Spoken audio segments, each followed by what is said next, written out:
caminho, meu Deus. Tua palavra é, tua palavra é, tua palavra é.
Bom dia, irmãos e irmãs que nos acompanham pelas redes sociais e nos assistem pela TV Jornal da Cidade.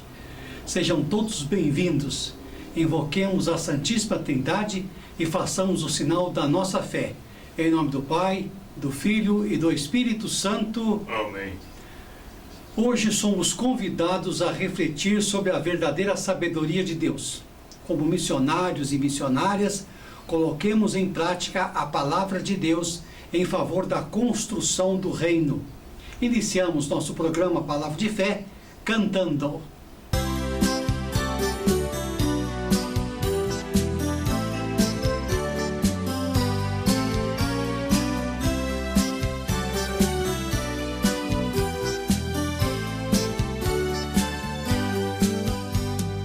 No meu coração sinto um chamado, fico inquieto, preciso responder.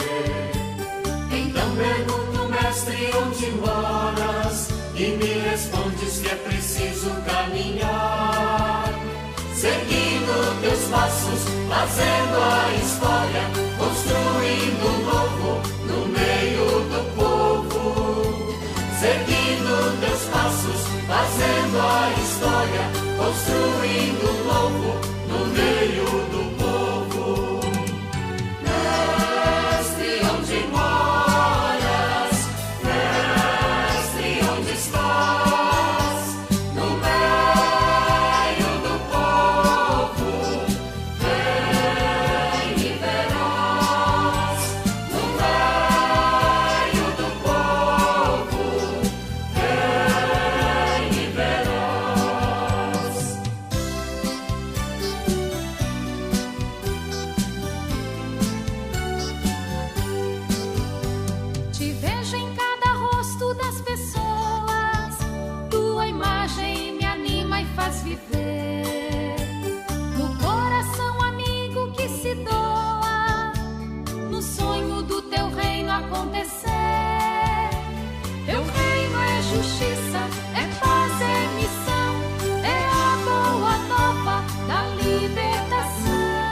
neste chão. Meu sim é resposta, é meu jeito de amar. Estar com teu povo, contigo morar. Meu sim é resposta, é meu jeito de amar. Estar com teu povo, contigo morar.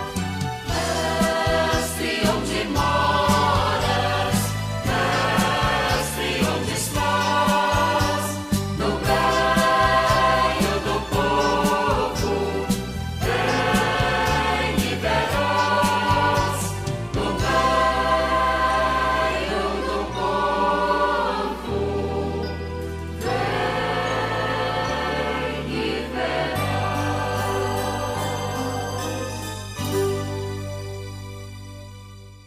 Meus amados irmãos e irmãs, a liturgia do 28º domingo do tempo comum nos ensina que ao longo da vida descobrimos que a verdadeira riqueza é estar com o Senhor.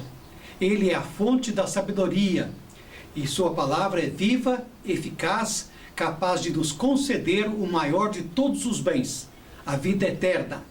Para segui-lo, no entanto, é preciso aprender a renunciar o que não é fundamental. Nada pode ser mais importante do que sentir o chamado e seguir em frente para o servir. Peçamos ao Senhor que nos infunda o dom da sabedoria, para que possamos escolher o que é melhor e permanecer com Ele sempre. Mesmo que surjam obstáculos à nossa frente, é preciso estarmos preparados para as intempéries da vida. A graça e a paz de Deus, nosso Pai, e de Jesus Cristo, nosso Salvador, pela ação do Espírito Santo, estejam convosco. Bendito seja Deus que nos reuniu no amor de Cristo. Aclamação ao Evangelho. Aleluia, aleluia, aleluia, aleluia, aleluia, aleluia. Felizes os humildes de espírito, porque deles é o reino dos céus. Aleluia, aleluia. O Senhor esteja convosco. Ele está no meio de nós. Proclamação do Evangelho de Jesus Cristo segundo Marcos. Glória a vós, Senhor.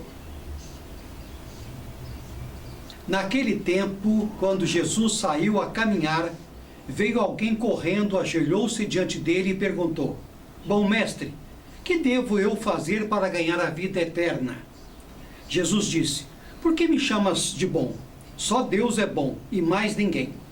Tu conheces os mandamentos: não matarás, não cometerás adultério, não roubarás, não levantarás falso testemunho, não prejudicarás ninguém, honra teu pai e tua mãe. Ele respondeu: Mestre, tudo isso tenho observado desde a minha juventude. Jesus olhou para ele com amor e disse: Só uma coisa te falta. Vai, vende tudo o que tens e dá aos pobres, e terás um tesouro no céu. Depois vem e segue-me. Mas quando ele ouviu isso, ficou abatido e foi embora cheio de tristeza, porque era muito rico. Jesus então olhou ao redor e disse aos discípulos: Como é difícil para os ricos entrar no reino de Deus. Os discípulos se admiravam com estas palavras, mas ele disse de novo: Meu filho, como é difícil entrar no reino dos céus. É mais fácil um camelo passar pelo buraco de uma agulha do que um rico entrar no reino dos Deus. Eles ficaram muito espantados ao ouvir isso e perguntavam um aos outros: Então quem pode ser salvo? Jesus olhou para eles e disse: Para os homens isso é impossível, mas não para Deus. Para Deus tudo é possível. Pedro então começou a dizer-lhe: Eis que nós deixamos tudo e te seguimos. Respondeu Jesus: Em verdade vos digo, quem tiver deixado casa, irmãos, irmãs, mãe, pai, filhos, campos, por causa de mim e do Evangelho, receberá 100 vezes mais agora, durante esta vida, casa, irmãos, irmãs, mães, filhos e campos, com perseguições, e no mundo futuro, a vida eterna. Palavra da salvação. Glória a vós, Senhor. Meus irmãos e minhas irmãs em Cristo Jesus, a cena do Evangelho de hoje é maravilhosa e todos nós temos essa mesma curiosidade. O que devemos fazer para ganhar de fato a vida eterna? Perguntar não ofende, diz o ditado, mas não é sempre que estamos preparados para ouvir a resposta. Jesus responde e, como o homem tem uma sede maior, baseada nos prazeres que a vida poderia lhe oferecer, ele acrescenta: vai, vende tudo o que tens e dá aos pobres. Depois vem e segue-me. Jesus indica que o que fazer com o tesouro que ele tem neste mundo. Com isso revela que o maior tesouro é ter disponibilidade para o seguir. Isto é, estar com ele independente de suas escolhas e bens. Felizes os que ouvem o chamado e vêm. Assim, para nós, ter Jesus no coração e poder servi-lo é a maior riqueza. O Papa São João Paulo II comentou esse episódio do Evangelho na sua carta Veritatis Splendor, ou seja, o esplendor da verdade, dizendo: os mandamentos lembrados por Jesus ao jovem interlocutor destinam-se a tutelar o bem da pessoa, imagem de Deus mediante a proteção dos seus bens em confronto com os seus desejos. Não matarás, não cometerás adultério, não roubarás, não levantarás falsos testemunhos. São normas morais formuladas em termos de proibição. Os preceitos negativos exprimem uma força particular, a exigência irreprimível de proteger a vida humana, a comunhão das pessoas no matrimônio, a propriedade privada, a veracidade, o lazer e compromissos e a boa forma conquistada na sociedade em que vivemos. E aqui não podemos esquecer o livre-arbítrio. Os mandamentos representam, portanto, a condição básica para o amor ao próximo, constituindo assim a primeira etapa necessária no caminho para a liberdade. Santo Agostinho assim escreveu: importante é estar isento de crimes, como são o homicídio, o adultério, a fornicação, o furto, a fraude, o sacrilégio, as ofensas e assim por diante. Quando alguém principia a não ter estes crimes, e nenhum cristão os deve ter, começa a levantar a cabeça para a liberdade. Mas isso é apenas o início da liberdade, não a liberdade perfeita. Depois disso vem a gratidão pelas bênçãos recebidas. A vocação ao amor perfeito não está reservada só para o círculo das pessoas. O convite: vai, vende tudo o que tens e dá o dinheiro aos pobres, com a promessa: terás um tesouro no céu. Dirige-se a todos, porque é uma radicalização do mandamento do amor ao próximo, assim como o convite posterior: vem e segue-me.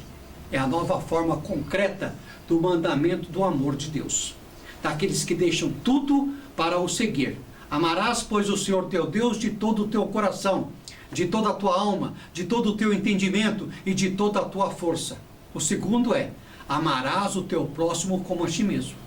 Os mandamentos e o convite de Jesus ao jovem rico estão a serviço de uma única e indivisível caridade, que espontaneamente tende à perfeição, cuja medida só Deus, abre aspas, sede, pois, perfeitos, como é perfeito o vosso Pai Celeste, fecha aspas. Isso está em Mateus 5,48. Cuidado com a maldade que você pratica contra os que verdadeiramente confiam na sua pessoa. No Evangelho de São Lucas, Jesus confirma ainda mais o sentido deste comportamento humano.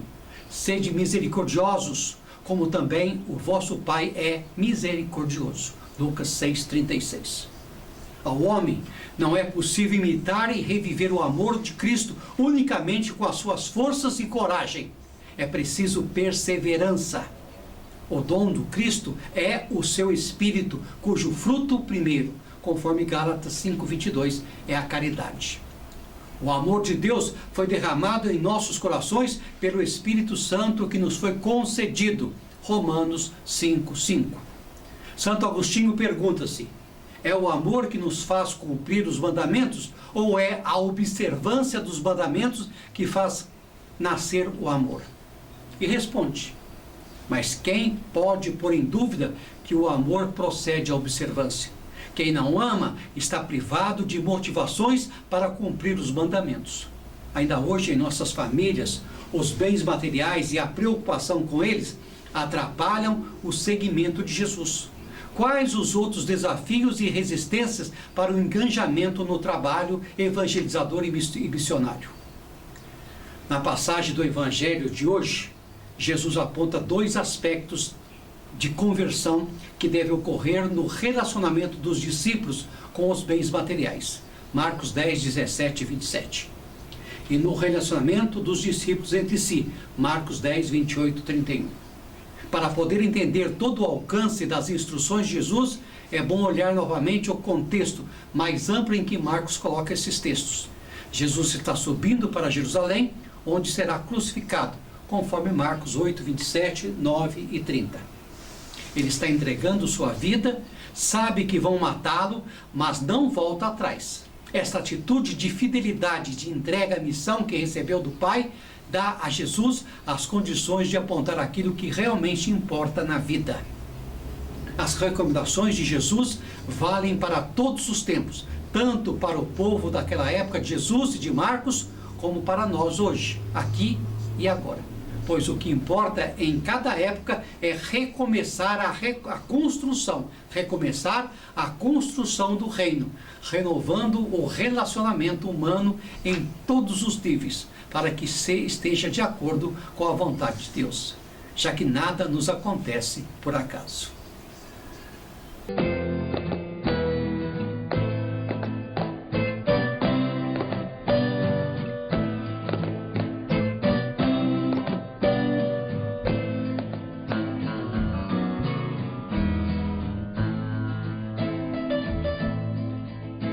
Se ouvires a voz do vento chamando sem cessar, se ouvires a voz do tempo mandando esperar, a decisão é tua, a decisão é tua. São muitos os convidados, são muitos os convidados, quase ninguém tem tempo, quase ninguém tem tempo. Se ouvires a voz de Deus chamando sem cessar, se ouvires a voz do mundo querendo te enganar, a decisão é tua, a decisão é tua. São muitos os convidados, são muitos os convidados, quase ninguém tem tempo, quase ninguém tem tempo.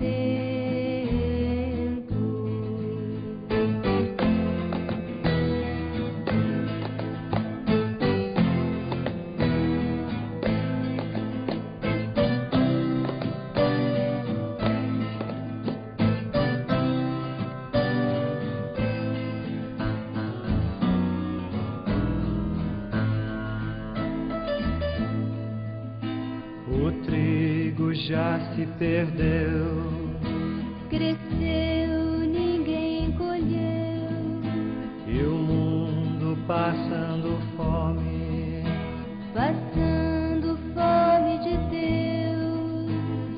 a decisão é tua, A decisão é tua.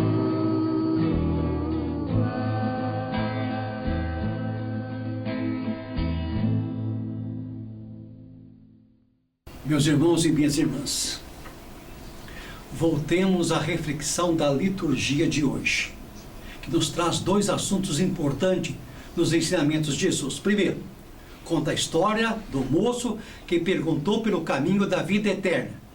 Segundo, chama a atenção para o perigo das riquezas e dos prazeres do mundo. O moço não aceitou a proposta de Jesus, pois era muito rico. Uma pessoa rica é protegida pela segurança que a riqueza lhe dá. Ela tem dificuldade em abrir mão desta segurança.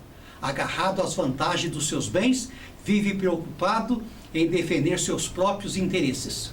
Uma pessoa pobre não tem esta preocupação, mas há pobres com cabeça de rico. Muitas vezes o desejo de possuir bem cria neles uma grande dependência e faz o pobre ser escravo do consumismo, pois ele fica devendo prestações em todo canto. Já não tem mais tempo para dedicar-se ao serviço do próximo, nem se colocar a serviço de Deus. Vamos conversar sobre isso mais um pouquinho. Vejamos. Uma pessoa que vive preocupada com a sua riqueza ou que vive querendo adquirir coisas a qualquer custo, pode ela libertar de tudo para seguir Jesus e viver em paz numa comunidade cristã? É claro que não. É impossível. Conhece alguém que conseguiu largar tudo por causa do reino? Muitos são chamados e poucos são os escolhidos. Ninguém pode servir a dois senhores ao mesmo tempo. Em Marcos 10, 17 e 19, alguém chega e pergunta: bom mestre, o que devo fazer para herdar a vida eterna? O Evangelho de Mateus informa que tratava-se de um jovem. Mateus 19, 20 e 22. Jesus responde bruscamente: por que me chamas bons? Ninguém é bom senão só Deus. Jesus desvia a atenção de si mesmo para Deus, pois o que importa é fazer a vontade do Pai, revelar o projeto do Pai, revelar o projeto do Pai, logicamente. Em seguida, Jesus afirma: você conhece os mandamentos? Não matar, não cometer adultério, não roubar, não levantar falso testemunho, não desfraudar, ninguém, honrar pai e mãe. O jovem tinha perguntado pela vida eterna. Queria a vida junto de Deus. E Jesus só lembrou os mandamentos que dizem respeito à vida junto do próximo. Não falou dos 3 primeiros que definem o relacionamento com Deus. Para Jesus, só conseguimos estar bem com o próximo se soubermos estar feliz com os nossos semelhantes. Não adianta se enganar. A porta para chegar até Deus é o próximo. Que isso fique bem claro. É o nosso próximo, é o nosso próximo que deve estar bem próximo de nós, dentro daquele amor dito por Jesus. Em Marcos 10, 20, o moço responde que observa os mandamentos desde a sua juventude. O curioso é o seguinte: o rapaz tinha perguntado pelo caminho da vida. Ora, o caminho da vida era e continua sendo fazer a vontade de Deus, conforme expressa nos mandamentos. Quer dizer que ele observa os mandamentos sem saber para que serviam. E como muitos católicos que não sabem para que serve ser católico. Nasci no Brasil, por isso sou católico. Coisa de costume. Ser católico é a religião certa, mas não vive o que Jesus ensinou. Frequentam um culto, vão à igreja, assistem missas, comungam, mas distorcem o amor ao próximo, principalmente quando se fala em propagar a palavra. Colocam-se distantes uns dos outros e deixam de propagar o amor que deveria reinar entre todos os credos. Ficam surdos ao chamado de Deus. Marcos 10, 21 e 22. Jesus olhou para ele e disse: só uma coisa te falta. Vai, vende tudo o que tens, dá aos pobres e terás um tesouro no céu. E em seguida vem e segue-me. A observância dos mandamentos é apenas o primeiro degrau de uma escada que vai mais longe e mais alto. Jesus pede mais. A observância dos mandamentos prepara a pessoa para ela poder chegar à doação total de si a favor do próximo. Jesus pede muito, mas ele o pede com muito amor. O moço não aceitou a proposta de Jesus e foi embora, pois era muito rico e as coisas que pensava em fazer-se tornaram mais importantes do que servir o mestre dos mestres e segui-lo como Jesus desejava. Marcos 10, 23, 27. Depois que o moço foi embora, Jesus comentou a decisão dele com os seus discípulos. Como é difícil um rico entrar no reino dos Deus. Os discípulos ficaram admirados. Jesus repete a mesma frase e acrescenta: é mais fácil um camelo passar pelo buraco de uma agulha do que um rico entrar no reino de Deus. Essa última expressão era um provérbio que não pode ser tomado ao pé da letra. Nós também aqui no Brasil temos provérbios assim que não podem ser tomados ao pé da letra. Por exemplo, dar nó em pingo d'água, entrar pelo cano, perder a cabeça. O provérbio do camelo e do buraco da agulha se usava para dizer que uma coisa era quase impossível e inviável. Os discípulos ficaram chocados com a afirmação de Jesus, sinal de que não tinham entendido a resposta de Jesus ao moço rico: vai, vende tudo, dá aos pobres e vem e segue-me. Como dissemos, o moço tinha observado os mandamentos, entendia de religião e seguia os mandamentos, mas sem entender o porquê da observância.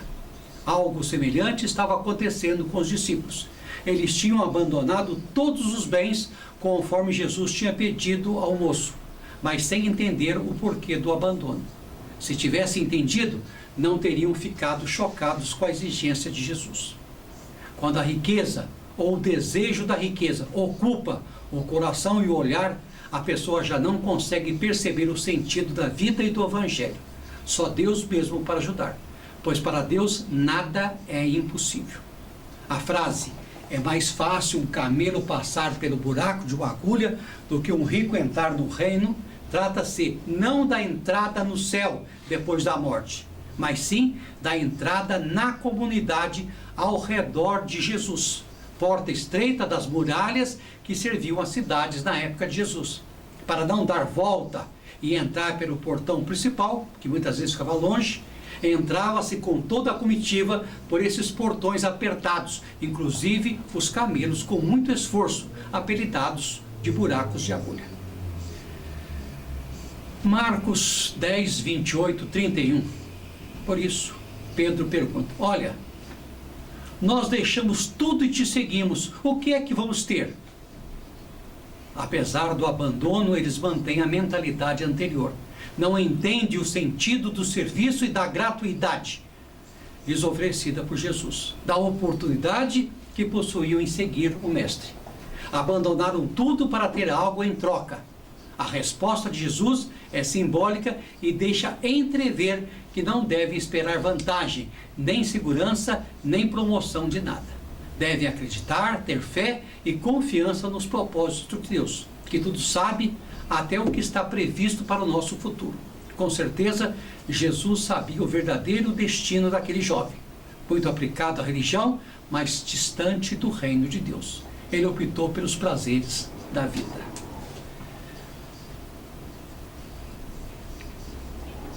Meus irmãos e minhas irmãs, por isso, havia vários movimentos de jovens e adultos em busca de Jesus.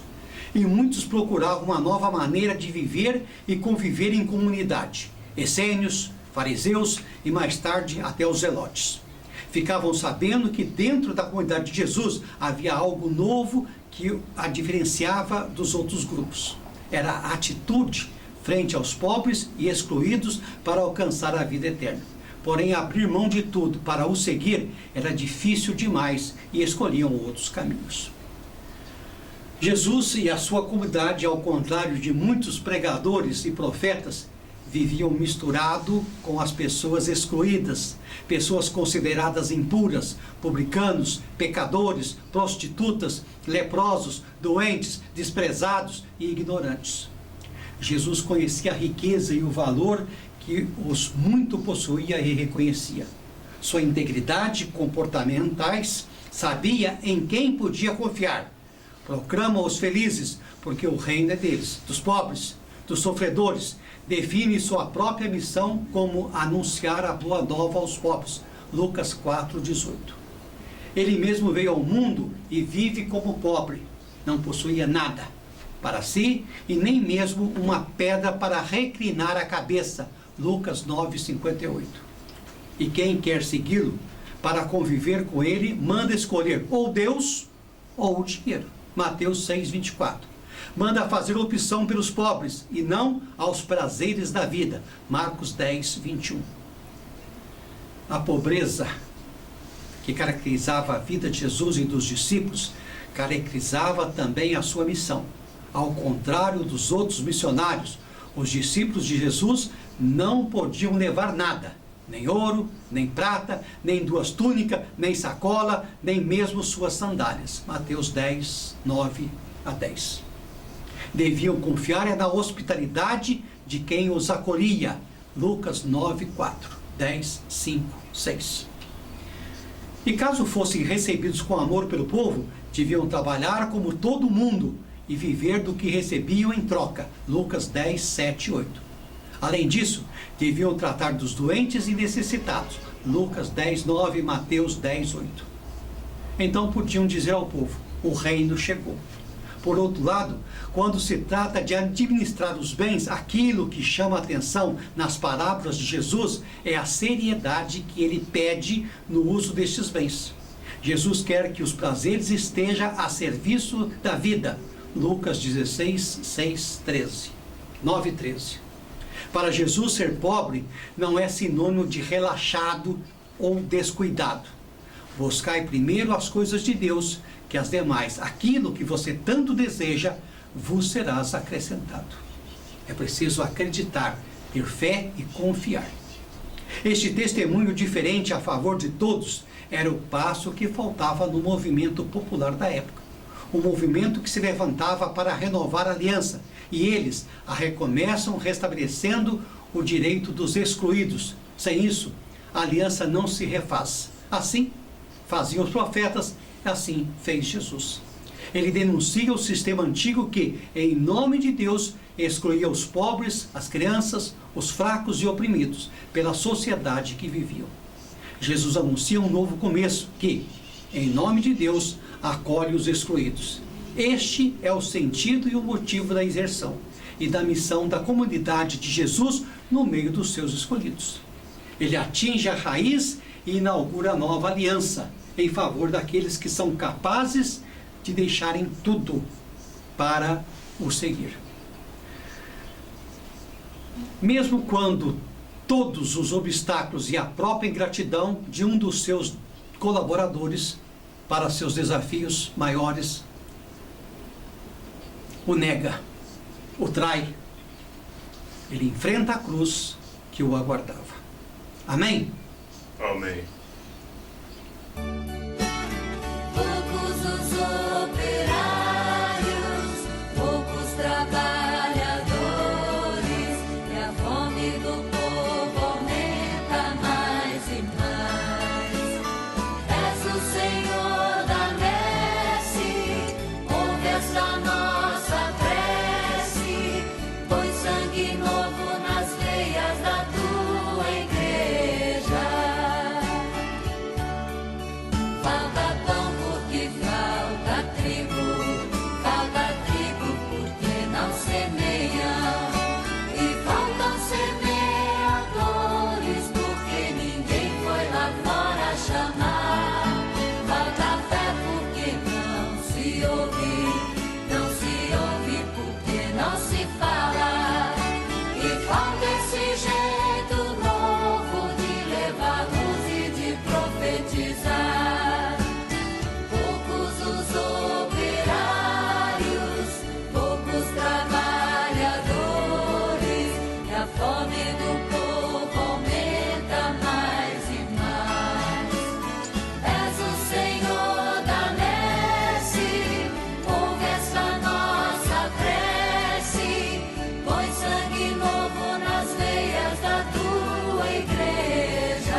faltam sonhos e falta esse jeito novo de levar-nos e falar de Jesus.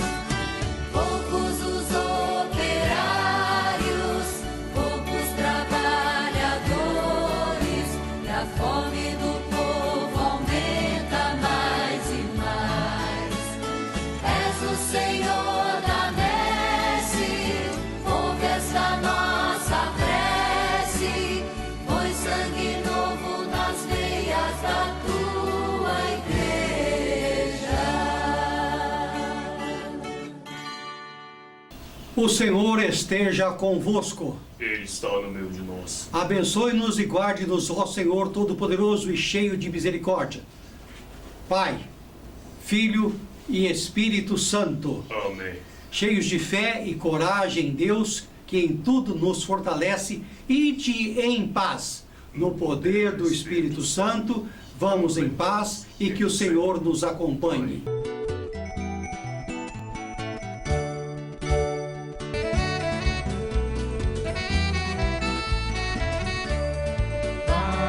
Vai, missionário do Senhor, vai trabalhar na messe com ardor. Cristo também chegou para anunciar